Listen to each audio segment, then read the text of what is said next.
Akka bultan kabajamuuf jaalatamoo daawwattootaaf dhaggeeffattoota hordoftoota qeerroo ganamaa raadiyoo TV biyya keessaa biyya alaa idil addunyaatti argamtan qeerroo ganamaa raadiyoo TV irraa oduu isiniif qabannee dhiyaannee jirra. Oduun xiyyaaraan tana kana irratti xiyyeeffatu hidhamtoota siyaasaa paartiilee morkattoota kanneen filannoo biyyaalessaa boordii filannoo biyyaalessaa dabatee mootummaan biyya bulchaa jiru hidhamuu isaanii torbaan lama keessatti yoonii fi mirga wabiitii fi hiikamuu baatanillee akka hokkarrii guddaan uumamuu qeerroo fi qarreen Oromiyaa guutuu Oromiyaa keessattis yaada isaanii qooddachaa jiran. Gama biraatiin dargaggeessi obsaa kan barataa Abdiisaadhaa kan ji'a lamaan duratti Finfinnee Yuunivarsiitiitti barattoonni yookaan hiriyoonni isaa wajjin barachaa turan eebbifamaa ture. Sirna eebbaa irratti osoo hin hirmaati mana amala sirree isaa keessa kan ture fincila diddaa xumura gabrummaa qeerroo fi qarreen guutuu Oromiyaa keessatti ajjechaa artistii Haacaaluu Hundeessaa hordofeen boodatti uumameen kan hidhamee ture guyyaa kaleessaa gadhiifamuu isaa irrattis kan xiyyeeffatee fi akkasumas pirezidaantiin Ameerikaa Joo Baayiden akkuma orseen pirezidaantummaa isaa erga dhuunfateen booda biyyoota musliimaa kanneen fiizaa harkachaan turre akka harkataniif mallatteessuun isaa ijoo dubbii addunyaa ta'e miidiyaa irrattis deemamaa jiraachuu fi akkasumas biyyoonni Awurooppaa, Iraanii fi Chaayinaa akkasumas Raashiyaan ergaa baga gammaddee pirezidaantii Joo Baayiden haala gaariidhaan simachaa jiraachuu fi akkasumatti illee ergaa baga gammaddee fuula Tiwiitarii isaaniitis gama keessaatiin ergaa jiraachuu irrattis kan fuulleeffatedha. Kanaaf kabajamuuf jaalatamoo hordoftootaaf dhaggeeffattoota qeerroo ganamaa raadiyoo TV biyya keessaa biyya alaa oduu kanaan kan isin faana turuwaan obsaa Ridwaanii isinis hamma xumuraatti nu faana turutti gaarii.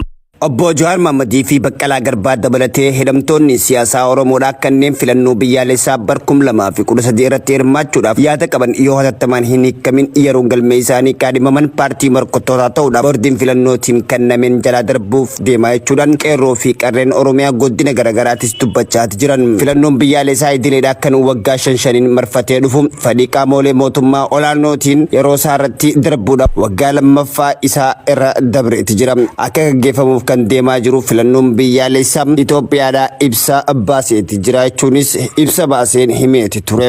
Filannoon biyyaalessaa idil kan waggaa 5 gaggeeffamu qaamolee mootummaatti ol aanootii yeroo isaarraa darbuudhaan kana waggaa lammaffaatti isa dabarfatee ture. Tarreen akka fedhetti gaggeeffamuudhaaf adeemu filannoon boordii filannoo biyyaalessaa Itoophiyaadhaa ibsa baaseen himeeti ture.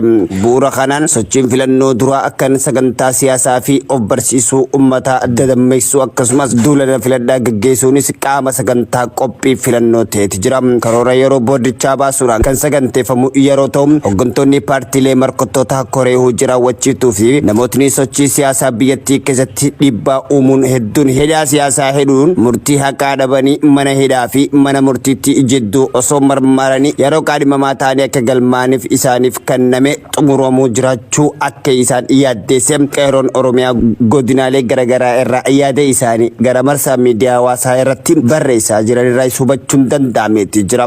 Gara biraatti qondaaltonni paartiilee adda bilisummaa Oromoo ABO fi akkasumas KFO dabalatee hooggantoonni paartiilee KFO keessattuu kanneen uummata biratti fudhatama qaban namoota paartichaa bakka bu'an dorgommii dhiibbaa guddaa uumuu danda'u irratti hedduun murtee haqaa dhabuudhaan mana hidhaa keessa jiru jechuudhaan kan himan qeerroo Oromiyaa irraa akka yaada boordiin filannoo biyyaalessaa isaaniif irraa galaa jirutti osoo beekuu yeroo galmee isaanii kaadhimamaa dorgomaan xumuruudhaaf torbaan lama qofaatu isaaniif hafe manni murtiitis dhimma kana gidduu galfachuudhaan hidhamtoota siyaasaa kanneen bilisaan hiikee akka kaadhimamaatiif galmaa'an yoo hin taasifne yookaan mirga wabii hin eegineef abdii filannoo dimokiraatawaa sagalee wayyabaa argamsiisuudhaaf kan joo'ammoo abdii sobaa ta'uudhaaf adeemti jechuudhaan dubbachaa jiran qeerroof qarreen. Dhimmi hidhamuu qondaaltotaa fi hooggantoota paartiilee siyaasaa yoo ijaan qalbiidhaan hin ilaalamne balaa guddaa uumuu malee jechuudhaan yaaddoo qabanis himamaatti jira. Gama biraatiin qeerroon gambiraa immoo akka yaada isaa barreessetti dursa filannoo dimokiraatawaa ta'een adeemsifama jennee hin eeynu. Mootummaan yeroo ammaa aangoorra jiru alseerummaatti otoo baay'ee gaggeessuudhaaf heeraa fi seeraa kabajee filannoo haqa qabeessa gaggeesse jennee yaadnu ulfaata. ulfaataadha jechuudhaanis filannoo dhufurraa abdii murachuu akka jiranillee himamaatti jira.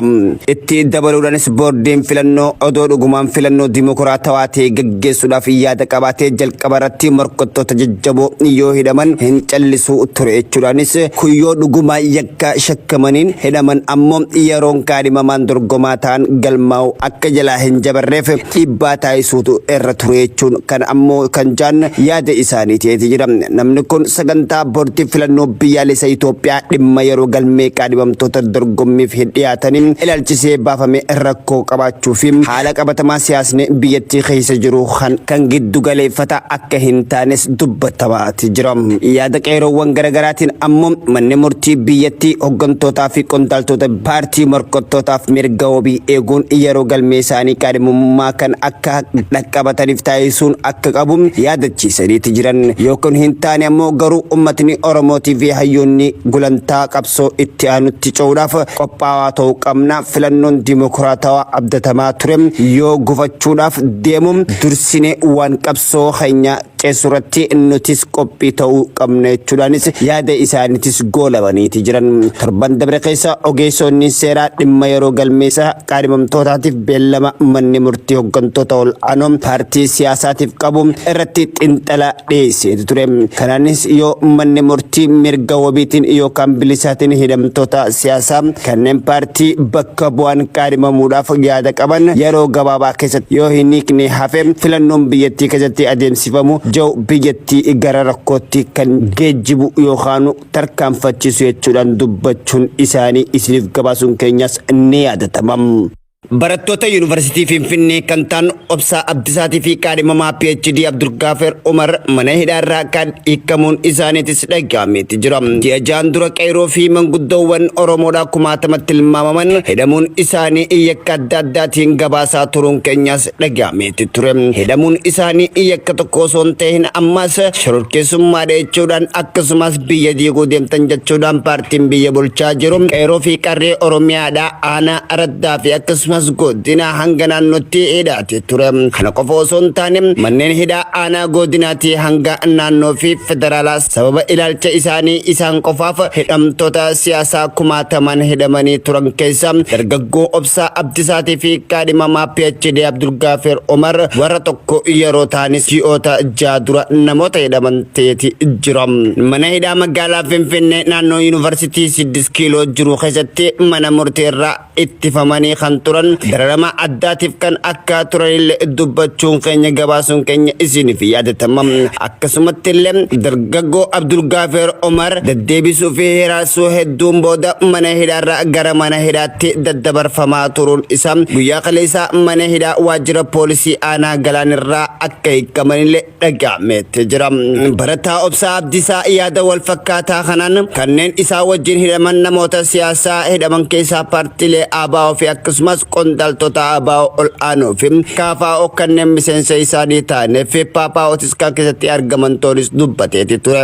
Kana malees obbo Mikaa'el Utuudhaa dhukkubsachaa kan jiranii fi achitti illee isaan dhiisee akka beellee dargaggeessi kun himeeti jira. Mana murtii aanaa Galaan hunda keenya bilisaan baasee haa ta'u malee garuu yeroo dheeraan booda kan hiikame anaa fi Abdulgaafer qofa galmee tokko irratti kan waliin himataman obbo Mikaa'el Boronaatii fi obbo Kannisaa Ayyaana mana hidhaatti hambifamanii jiraachuun akkasumatti illee ammoo sababa dhukkubsachuu isaanii haala yaaddeessaa keessa akka jiranillee jechuudhaan dubbachaati jira. Ajajni mana murtii hidhamtoota galmee tokko jala jiran ilaalchisuudhaaf dabarsee guutumatti akka hin kabajnellee yaada isaaniitis kenneeti jira. Obbo Obsaa Abdisaa barataa eebbifamtaa bara kana saayinsii siyaasaa fi hariiroo idil addunyaa waggaa 3ffaa Yuunivarsiitii Finfinnee kan ture yeroo ta'u sababa mana hidhaa tureef yeroo eebba isaa jalaa darbuudhaan maatiin isaa waabeeffachuudhaan gabaasuun keenyas ni yaadatama. Baadiyeen dhorkaa fiizaa biyyoota musliimaa hedduu qaban irraa turan keessaa kaasuu jiraachuun isaa dhagahameeti jira. Pirezidaantiin USA Haariin Joo Baayiden aangoo qabatanii sa'a muraasa keessatti imaammattoota Tiraampii hedduun Haariin bakka buusaa jiru. Kan keessaa tokko dhorkaa fiizaa biyya musliimaa hedduu qaban irratti kaa'amee ture haquu isaaniitis beekameeti jira. Labsii Haaree dhorkaa kana haquudhaaf mallatteessan irratti USA'n kan ijaaramte bu'uura musliimummaadhaan amantaa fi waldandoo irratti kan heera United States irratti hayyamames jechuudhaanis mallatteesse. Haa ta'u malee bulchiinsi Trump jalatti labsiiwwan pirezidaantiitiif seeronni haaraan biyyoota musliimaa hedduu qabaniif biyyoota Afrikaa gariin irraa namootni gara USA akka hin gallees dhorkaneeti turan. Gochiiwwan kun waliigaltee biyyaalessa keenya cilee duubaa seenuu keenya baroota dheeraadhaaf amantii kamuu qabanii fi amantii hin qabne simachuun waliin deemus labsiin Baayden haaraan kunis Trump dhorkaawwan kana akka labsan aangoo qabanitti guyyoota torban booda akkan mallatteessan Ameerikaa balaarraa eega jechuudhaan dubbateeti ture. Namni kamiyyuu biyyoota akka Iraan, Liibiyaa, Soomaaliyaa, Siiriyaa, Yemen, Venezuelaa fi Kooriyaa kaabaa irraa gara USA hin galles fiizaa kan nu dhorkameeti ture. Gurraandhala darbee ammoo biyyootni dabalataa 6 biyyoota kanatti dabalamuudhaan akeekuudhaan fiizaa argatan daangeeffameeti ture. Kunis Eertiraa, Naayijeriyaa, Suudaanii fi Taanzaaniyaanis ni dabalata. Baayden gochii Trump nageenya biyyaalessaa yaaddoo keessa kan galche tures jeeti ture. Isaanis seeronni yookaan namoota wal jaalataniin adda baaseeti ture. Madaa baroota hin fayyine nutti uume jechuudhaan dogoggora kana ifa godhe kan mallatteessitee argameeti jira. Pirezidaantiin haaraan kun USA yaaddoowwan nageenya of eeggannoon ilaalas jechuudhaan dubbate. Namootni Ameerikaa galuudhaaf fiizaa yeroo iyyatan sirna qorannoo gad fagoodhaan nama dhuunfaa irratti xiyyeeffatee hojiirra oolchina. Haa ta'u malee immoo USA galuudhaaf dhorkaa logummaan guutameen duudhaa keenyaa miti jechuudhaan duyda hin garagalchinu jechuun pirezidaantiin haaraan Joe Biden guyyaa kaleessaa akkuma aangoo qabateen seera kana fooyyessuu irratti itti fufe mallatteesseeti jira. Biyyoonni guddatanii keessattuu Iraanii fi Chaayinaa, Raashiyaa fi gamtaan Awurooppaadhaa muudamuu Baayden irratti waanjaan ni qaban. Hooggantoonni biyyoota addunyaa hedduun pirezidaantii Joo Baayideniif bulchiinsa haaraa biyyattii ergaa baga gammaddee jiru dhaamuun isaaniitis dhaga'ameeti jira. Yeroo Iraan ammoo pirezidaantiin Hassan Rouhani bara abbaan irrummaa xumurame jechuudhaan abbaa irrummaa immoo Trump baneeti. Bulchiinsa Baayden seeratti deebi'ee waliigalteewwan deebi'an waggoota dhufan 4 keessatti yoo danda'e caalatti waggoota 4 dabraniif ni haqa jennee abdanne jechuudhaanis dubbacheeti jira. Kana jechuun isaanii waggoota 4 summii akkasumas walitti gaarreeffannaa fi jibbannaa mootummaa Ameerikaatiif Iraan jidduu turtee haqamtee gara jaalalaatti ni deebite jechuudhaan ibseeti ture. Chaayinaan ammoo USatti ambaasaaddara Chaayinaa Chiu Tang kan ture ammoo Chaayinaan bulchiinsa haaraa kana waliin guddina hariiroo USA Chaayinaa haqa qabeessaa fi si'ataa fiduudhaaf fedhii qabdiis waliin ta'uudhaan danqaalee idil addunyaa akka fayyaa hawaasaa, jijjiirama qilleensaa fi guddina irrattis ni hojjanne jechuun dubbatan. Gamtaan Awurooppaa pirezidaantii koomishinii gamtichaa Ursula von der Leyen akka jedhatti United States deebitee Awurooppaan qophii jirti jechuun dubbate. Michuu keenya durii fi amanamtuu walitti deebi'uudhaaf michummaa keenya cimsuun jireenya haaraa abuurachuudhaaf qophiidha jechuudhaan Joo Baayden waliin hojjechuudhaaf qophoofne jechuudhaan dubbateeti jira. Raashiyaatti ammoo USA ambaasaaddara Raashiyaa Antonio Anvolino akka jedhatti boqonnaan haaraan misooma United States of America arra eegalameeti jira jechuudhaan amma dubbate. Amanuun barbaada akkasumas hariiroo Raashiyaa fi Ameerikaa gidduu isaanii keessatti boqonnaa haaraa eegalame jeetiin amana jechuudhaan waayikee irraa akka yaada isaa kannatatee argameeti jira. Waggoota dheeraaf wal dorgommii teekinooloojiitii fi akkasumas walitti gaarreeffannaa walitti hacuuccii Ameerikaa fi Raashiyaan qabachaa turte kan bal'isu Joo Baayden jaalalatti mideessuu fi habaqaaluu ni danda'a jeetiin amanechuudhaan ambaasaaddari Raashiyaadhaa kunis fuula Tiwiitar isaa irrattis barreessuun isaatis dhagahameeti jira. Biyyoonni 4 isiniif qophannee dhiyaanne kun Iraan, Chaayinaa, Raashiyaa fi gamtaan Awurooppaa muudamuu Joo Baayden biyyoota addunyaarraa gurguddoo ta'anii kanneen Tirampiin walitti isaan gaarreeffachisee dabretee argameeti ture. Tole kabajamoof jaalatamoo daawwattootaaf dhaggeeffattoota hordoftoota qeeroo ganamaa raadiyoo fi oduuleen teenya tana arraantana isiniif qabanne biyya keessaa biyya alaa olmaa addunyaan tana arraantana isiniif qabanne kana fakkaata amma oduu biraatti walagaroo kan nagaa walitti dhaammannutaan oduu arraatiin kan isin faana ture an obsaa Ridwaanii isinis bakka jirtanitti olma gaarii yookaan bultii gaarii isinin jennam nagaan nuuf turam.